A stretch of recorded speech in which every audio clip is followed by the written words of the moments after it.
Salam alaikum, bienvenue dans cette nouvelle vidéo. Aujourd'hui, on va faire corriger d'un examen d'analyse 3, session rattrapage 2018-2019, faculté polydisciplinaire SFI. L'examen, il est affiché devant vous.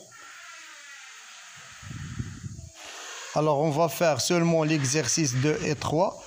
Parce que l'exercice 1, on a déjà fait.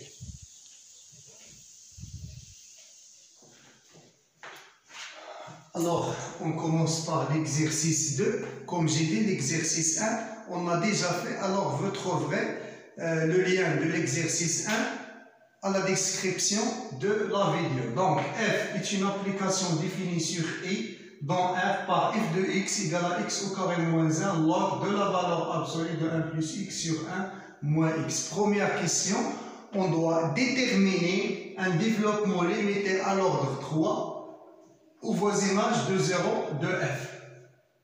D'accord? Alors, comme vous remarquez, au voisinage de 0, c'est-à-dire si on travaille proche de 0, on a 1 plus x est supérieur à 0 et 1 moins x est supérieur à 0. Par exemple, si on travaille dans l'intervalle ouvert moins 1 demi, 1 demi x, moins 1 demi, 1 demi, alors toujours 1 plus x sera supérieur à 0 et 1 moins x supérieur à 0. D'accord? Donc, dans un voisinage de 0, il existe, c'est-à-dire il existe, comme j'ai donné un exemple de l'intervalle moins 1 demi, 1 demi, il y a une infinité de voisinages où 1 plus x est supérieur à 0 et 1 moins x est supérieur à 0. D'accord? Donc on peut écrire, puisque 1 plus x est supérieur à 0 et 1 moins x est supérieur à 0, alors on peut écrire log de a sur b. Si a est positif et b est positif, on peut l'écrire sous forme de log de a moins log de b. C'est ce que j'ai écrit ici. C'est log de 1 plus x moins log de 1 moins x. D'accord? Donc, un développement usuel au voisinage de 0 de log de 1 plus x à l'ordre 3, c'est x moins x au carré sur 2 plus x à la puissance 3 sur 3, moins un développement limité usuel de log de 1 moins x à l'ordre 3, c'est moins x à la puissance 2 sur 2, moins x à la puissance 3 sur 3, plus petit o de x à la puissance 3. Donc x moins x, c'est 2x, moins x au carré sur 2, moins x au carré sur 2, donc je simplifie. Et x à la puissance 3 moins x à la puissance 3, c'est 2x à la puissance 3 sur 3, plus petit o de x à la puissance 3. Donc, pour avoir développement limité de f de x, je vais multiplier le log fois x au carré moins 1. C'est-à-dire, je multiplie x au carré moins 1 fois 2x plus 2x à la puissance 3 sur 3, plus petit o de x à la puissance 3. Donc, x à la puissance 2 fois 2x, c'est 2x à la puissance 3. X à la puissance 2 fois 2x à la puissance 3 sur 3, c'est x à la puissance 5, c'est plus supérieur que l'ordre 3, donc je peux l'éliminer. Et moins 1 fois 2x, c'est moins 2x. Moins 1 fois 2x à la puissance 3 sur 3, c'est moins 2x à la puissance 3 sur 3. Donc, c'est moins 2x. Ici, 2x à la puissance 3 moins 2x à la puissance 3, c'est 4x à la puissance 3 sur 3 plus petit o de x à la puissance 3. Alors, c'est ça, développement limité à l'ordre 3 de f au voisinage de 0. Deuxième question, on doit déterminer ou bien donner l'équation de la tangente au point d'abscisse égale à x égale à 0. Et aussi, on va étudier la relativité ou bien sa position par rapport à la courbe CF. Est-ce qu'elle est dessus ou bien dessous? D'accord? Alors, au voisinage de 0, qu'est-ce qu'on a? On a f de x égale, c'est moins 2x plus 4x à la puissance 3 plus petit o de x à la puissance 3. Donc, la tangente, c'est le premier polynôme de degré inférieur ou égal à 1. D'accord? puisque ici, moins 2x, alors la tangente, c'est y égale à moins 2x. Par exemple, si j'ai trouvé ici 1 moins 2x, alors la tangente sera y égale à 1 moins 2x. D'accord? Première polynôme de degré inférieur ou égal à 1, c'est l'équation de la tangente. Quand on fait le développement limité, par exemple, au voisinage de 0, ou bien au voisinage de 1, ou bien de 3, etc. D'accord? Alors, pour étudier la position de la tangente par rapport à f, par rapport à c de f, on calcule f de x moins y. D'accord? Moins y, c'est-à-dire comme je porte moins 2x à l'autre côté. C'est-à-dire f de x plus 2x. C'est quoi? C'est 4x à la puissance 3 sur 3. Ça au voisinage de 0. Alors au voisinage de 0, on a f de x moins y égale à 4x à la puissance 3 sur 3. Donc, si x inférieur à 0, c'est-à-dire à gauche de 0, qu'est-ce qu'on a? On a ce terme 4x à la puissance sur 3 est inférieur à 0. Donc, on aura f de x moins y est inférieur à 0. Donc, si de f est dessus de la tangente. Et dessus de la tangente. Et si x supérieur ou égal à 0, c'est-à-dire si x à droite de 0, on a f de x moins y supérieur à 0. Donc, si de f est dessus de la tangente, c'est-à-dire en haut de la tangente. Alors, qu'est-ce qu'on remarque? À gauche, la courbe est en bas et dessus, et à droite, la courbe est en haut et dessus. C'est-à-dire que la tangente traverse la courbe. Une fois, elle est en haut et une fois, elle est en bas. Alors, voilà la figure. Elle représente C de f et sa tangente au point d'abscisse égale à 0. Alors, comme vous voyez, C de f, c'est en vert et la tangente, c'est en rouge. Alors, à gauche de 0, C de f, elle est en bas de la tangente. Et à droite de x de 0, qu'est-ce que vous remarquez? La courbe est dessus, c'est en haut de la courbe. La tangente traverse la courbe. D'accord? Alors, on passe à les autres questions.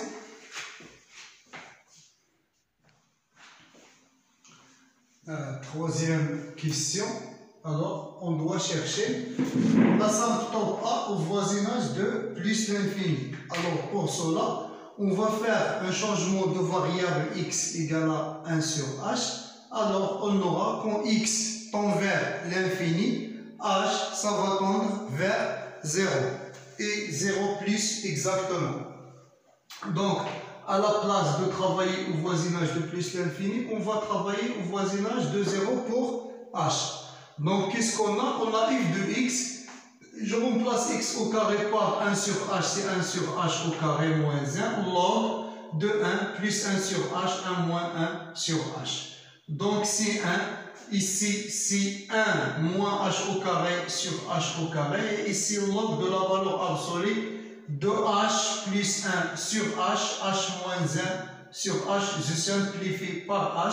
J'aurai, c'est 1 moins h au carré sur h au carré, log de h plus 1 sur h moins 1. Alors, quand h tend vers 0, alors ça est négatif. Ce qui est entre parenthèses est négatif. Et on sait que si x est négatif, alors la valeur absolue de x c'est moins x. D'accord? Alors, j'enlève les valeurs absolues, je les enlève et je mets moins. Alors, ce moins ici, il sera 1 moins h. Donc, c'est 1 moins h au carré sur h au carré, log de h plus 1 sur 1 moins h. D'accord? Et on a déjà calculé le développement limité de log de h plus 1 sur 1 moins h quand h tend vers 0. On a fait x plus 1 sur 1 moins x, c'est pareil. D'accord? Donc, c'est 2h plus 2h à la puissance 3 sur 3 plus petit o de h à la puissance 3. Alors, je vais multiplier par 1 moins h au carré. Donc, 1 moins h au carré fois log de h plus 1 sur 1 moins h, c'est 1 moins h au carré fois le développement limité de log de ça. Donc c'est 1 fois de h, c'est de h. 1 fois de h à la puissance 3, c'est de h à la puissance 3 sur 3. Moins h au carré fois de h, c'est moins de h à la puissance 3. Et h au carré fois de h à la puissance 3, c'est h à la puissance 5, supérieur à l'ordre. Donc, je peux l'éliminer. Donc ici, c'est de h à la puissance 3 sur 3 moins de h à la puissance 3. C'est, alors on n'aura que 1 moins h au carré log de 1 plus h sur 1 moins h, c'est 2h, et ça c'est moins 4h à la puissance 3 sur 3, plus petit 2h. Alors je divise maintenant sur h au carré pour avoir f de x. Je divise sur h au carré pour avoir f de x, donc f de x c'est 1 moins h au carré sur h au carré fois ça. Donc je divise ici par h au carré, c'est 2 sur h moins 4h sur 3 plus petit o de h. J'ai divisé par h au carré. Donc je retourne à x, puisque x égale à 1 sur h, donc ici c'est 2x moins 4 sur 3x plus petit o de 1 sur 2x. Donc l'asymptote est d'équation y égale à 2x au voisinage de l'infini, et on a ici donc, et qu'est-ce qu'on a? F de x moins y égale au voisinage de plus l'infini, c'est moins 4 sur 3x. D'accord? Alors quand x tend vers l'infini plus l'infini, il est positif, donc ça est négatif. Donc on aura ci de f et dessus de l'asymptote.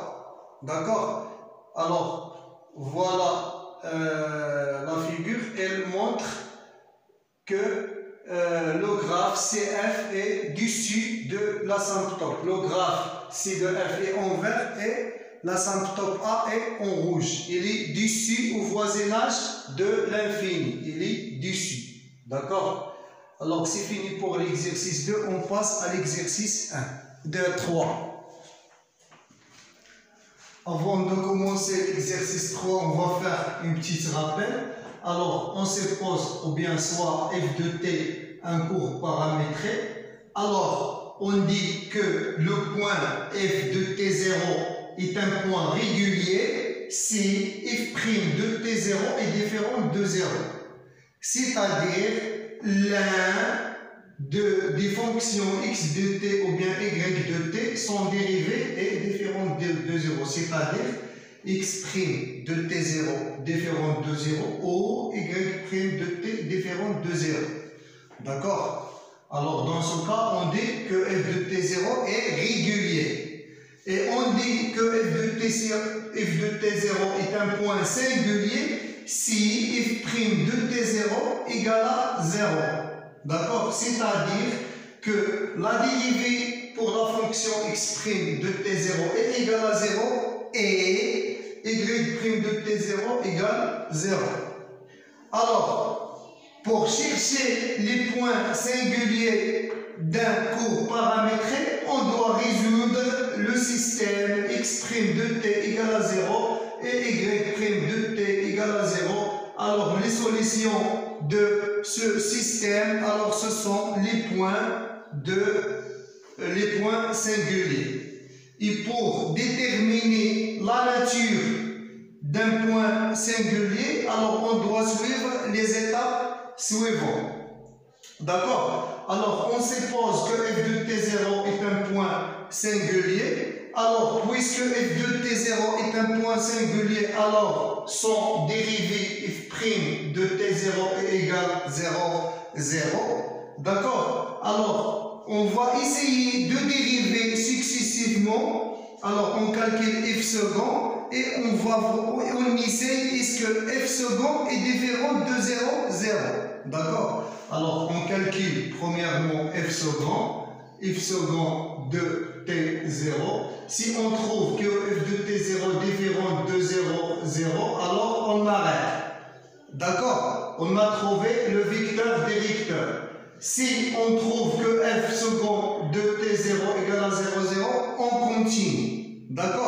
jusqu'à trouver en général un polynôme f de t0, le premier vecteur dérivé qui ne s'annule pas. D'accord? Alors on fait des dérivés jusqu'à trouver première dérivée qui s'annule pas. D'accord? Alors, c'est-à-dire if p de t0 différent de 0, 0, if p, c'est le minimum de n tel que f de n de t0 différent de 0, n supérieur ou égal à 2. D'accord? Pourquoi? Parce qu'on a déjà f' pour 1 égale à 0.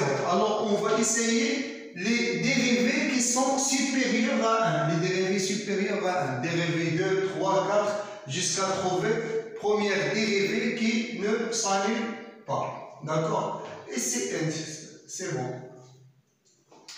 Alors, après trouver ce vecteur, alors le tangente ou bien la tangente sera dirigée par ce vecteur. D'accord?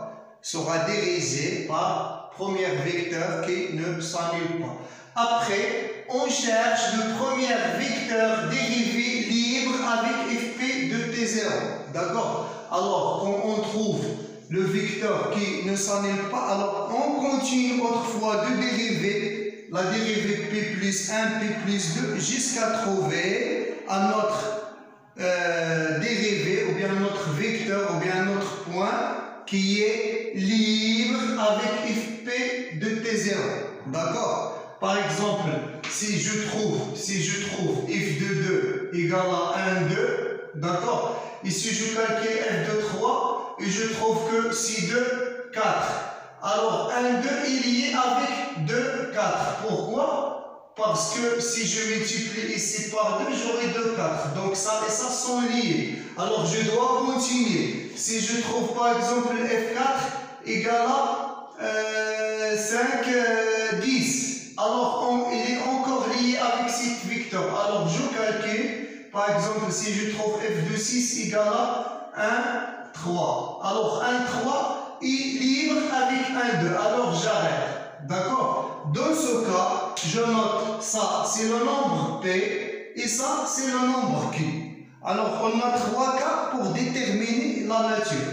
Alors, le premier nombre s'appelle P, deuxième nombre s'appelle Q. D'accord? Alors, si on trouve que P est pair et Q est pair, alors on dit que le point singulier est un point de rebroussement de deuxième espèce.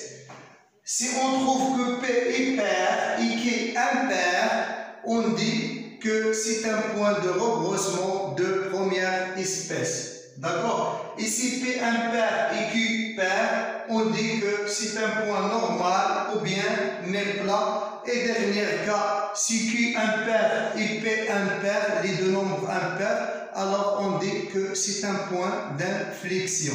D'accord? Alors on passe maintenant à l'exercice 3. Alors l'exercice 2, comme on a dit, on a la courbe paramétrique x de t égale à t plus 1 sur t et y de t égale à t plus 1 sur 2t au carré. Alors pour déterminer les points singuliers comme j'ai dit, on doit calculer j' de t et résoudre les deux équations qui vérifient x' de t égale à 0 et y' de t égale à 0. D'accord? Alors les deux équations doivent être vérifiées. Donc c'est quoi x' de t? X' de t c'est 1 dérivé de 1 sur t c'est moins 1 sur t au carré égale à 0. Et dérivé de y de t c'est 1 dérivé de 1 sur 2t au carré c'est moins 4 sur 4t au carré. Donc 1 égale à 1 sur t au carré et 1 égale à 1 sur t à la puissance 3. Donc t à la puissance 3 égale à 1 implique que t égale à 1 et t au carré égale à 1 implique que t égale à plus ou moins 1. D'accord? Mais l'équation doit être vérifiée ici et ici, c'est-à-dire l'intersection des solutions. Alors, première équation, les deux solutions sont plus 1 et moins 1. Deuxième équation, c'est 1. Alors, l'intersection, c'est 1. D'accord? Donc, t égale à 1. Par exemple, si on trouve pour la première équation t égale à 2 et deux solutions, par exemple 2 et 3, et pour la deuxième équation, on trouve moins 1, alors l'intersection de l'ensemble des solutions de première équation avec l'ensemble des solutions de deuxième équation est égal à l'ensemble vide. Donc, si la courbe n'admettra pas de point singulier. D'accord? Alors, on a trouvé un élément partagé. Donc, le point, donc J de 1 qui est égal à J de 1, C2 et Y de 1, c'est 1 plus 1 demi 3 sur 2, est un point singulier de la courbe paramétrique. D'accord? Maintenant, on doit déterminer la nature de cette courbe. D'accord? Alors, pour déterminer la nature de cette courbe, comme j'ai dit, je dois calculer les dérivées successives. Alors, on a x' de t, y de t, c'est 1 moins 1 sur t au carré.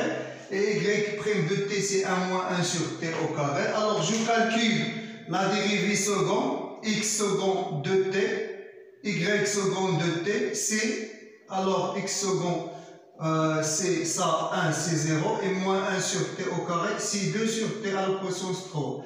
Et y second, c'est 0, et ici moins 3, donc c'est 3 sur t à la puissance 4. D'accord? Alors, j'ai trouvé premier vecteur non nul. Si je calcule j second de 1, alors on a j de 1, c'est 2, 3 sur 2. J' de 1, c'est 0, 0. Alors, je calcule jusqu'à trouver la dérivée qui ne s'annule pas. D'accord? On a J seconde de 1. J seconde de 1, c'est 2 sur 1, c'est-à-dire 2. Et 3 sur 1, c'est-à-dire 3. Donc, premier vecteur qui ne s'annule pas, c'est J seconde. Alors, je dois continuer de calculer les dérivées jusqu'à trouver la dérivée qui est libre avec première dérivée qui ne s'annule pas. D'accord? Alors, je calcule la dérivée troisième. La dérivée troisième, c'est moins 6 sur t au 4. Et ici, 4 fois 3, c'est 12. Donc, c'est moins 12 sur t à la puissance 5. Donc, si je calcule x, la dérivée troisième de x de 1, c'est moins 6. Et la dérivée troisième de 1, c'est moins 12. Alors, si vous remarquez, g second de 1 et g3 de 1, ils ne sont pas liés, ils sont libres. Alors, j'arrête. D'accord? Alors, je vais P, C2 et Q, C3. Donc, c'est le cas d'un point de rebroussement de première espèce. D'accord? Point de rebroussement de première espèce. D'accord? Alors, pour la tangente en point G1, c'est-à-dire la tangente au point 2, 3 sur 2, alors, qu'est-ce qu'on a?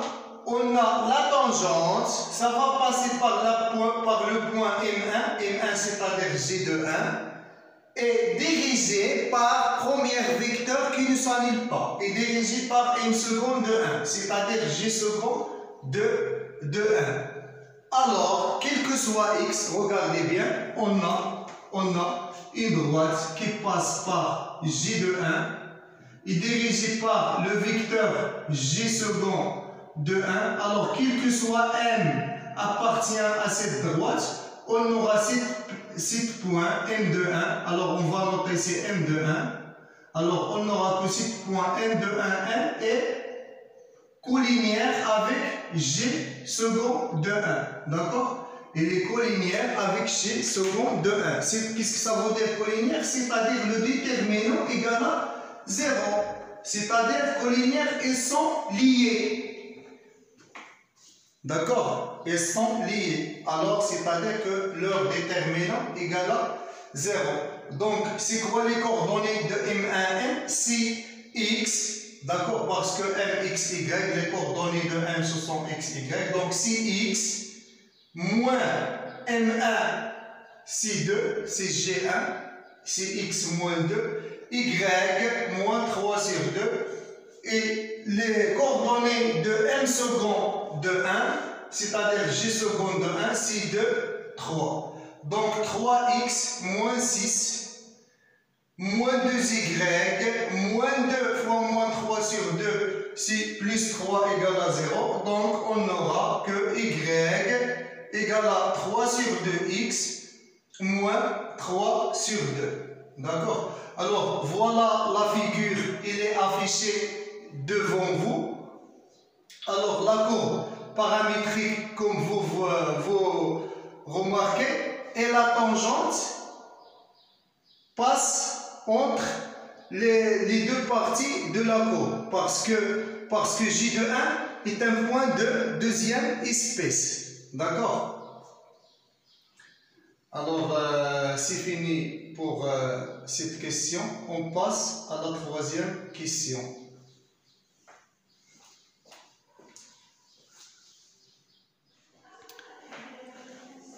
Troisième question, on va étudier les branches infinies.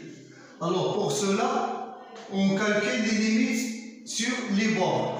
Alors on a la limite de x de t quand t tend vers l'infini, c'est la limite de t plus 1 sur t, c'est plus l'infini. Et la limite de y de t quand t égale à l'infini, c'est plus l'infini. D'accord? Alors qu'est-ce qu'on doit faire? Alors, puisque ça tend vers l'infini et ça tend vers l'infini, alors on va calculer la limite de y de t sur x de t quand t tend vers plus l'infini. Donc, c'est quoi? C'est la limite de t plus 1 sur 2t au carré sur t plus 1 sur dt. Ça, c'est 0 et ça, c'est 0. Donc, c'est la limite de t sur t, c'est 1. D'accord? Alors, qu'est-ce que je dois faire encore? Je dois calculer la limite de y de t moins x de t quand t tend vers l'infini. C'est la limite de t plus 1 sur 2t au carré moins t moins 1 sur 2t. Donc, t avec moins t, ça va s'éliminer. Donc, c'est 1 sur 2t au carré moins 1 sur dt. Donc, je multiplie ici par 2t. C'est 1 moins 2t sur 2t au carré. Quand t tend vers l'infini. Donc, le grand puissance, c'est au dénominateur, donc égal à 0. Alors, la droite d'équation y égale à x est un asymptote de CF au voisinage de plus l'infini. Alors, maintenant, on a calculé la limite quand t tend vers l'infini, la branche infinie au voisinage de plus l'infini. Maintenant, on va le déterminer l'asymptote au voisinage de moins l'infini, ou bien la branche infinie. Alors, comme précédemment, on a la limite de y de t égale la limite de x de t égale moins l'infini quand t tend vers moins l'infini. C'est-à-dire ça moins l'infini et ça c'est moins l'infini. Et la limite de y de t sur x de t, c'est la limite de ça, c'est aussi c'est 1. Et la limite de y de t moins x de t, c'est la même chose, c'est 0. Donc, y égale à 0 est un asymptote de CF au voisinage de moins l'infini aussi. Alors, on a fini aux bornes plus l'infini et moins l'infini. Mais le domaine de définition ici, c'est R étoile. D'accord? Alors, on doit calculer à gauche de 0 et à droite de 0. Alors, qu'est-ce qu'on a? On a la limite de y de t quand t tend vers plus l'infini. Pardon, quand t tend vers 0 plus, ici c'est plus l'infini, c'est 0 sur 1, 0 plus l'infini, et ici 0 plus 1 sur 0 plus, c'est plus l'infini. Alors on doit calculer la limite de y de t sur t. La limite de y de t sur xt, c'est la limite de t plus 1 sur 2t au carré sur t plus 1 sur t. C'est la limite, donc j'ai réduit au même dénominateur, c'est 2t à la puissance 3 plus 1 sur 2t au carré, sur t fois t, c'est t au carré plus 1 sur t. Donc je simplifie par t, alors je trouve que c'est la limite de t à la puissance 3 plus 1 sur 2t à la puissance 3 plus t. Donc numérateur, je remplace par 0, c'est 1, et ici c'est 0 plus. 1 sur 0 plus, c'est plus l'infini.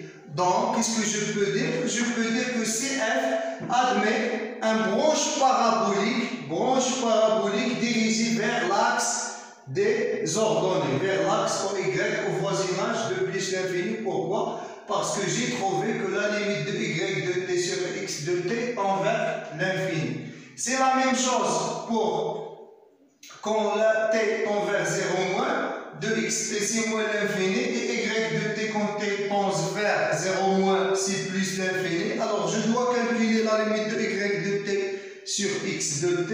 C'est la même chose que ça, c'est 1 sur 0 moins, donc c'est moins l'infini. Donc CF admet branche parabolique dirigée aussi vers l'axe OY. Voilà la figure, elle représente la courbe et c'est asymptote au voisinage de plus l'infini et moins l'infini. Et aussi, on remarque bien qu'au voisinage de 0 plus, l'asymptote a une forme de branche parabolique dirigée vers l'axe des abscisses et 0 moins aussi, c'est dirigé vers l'axe des abscisses. C'est fini pour cette vidéo, à très bientôt.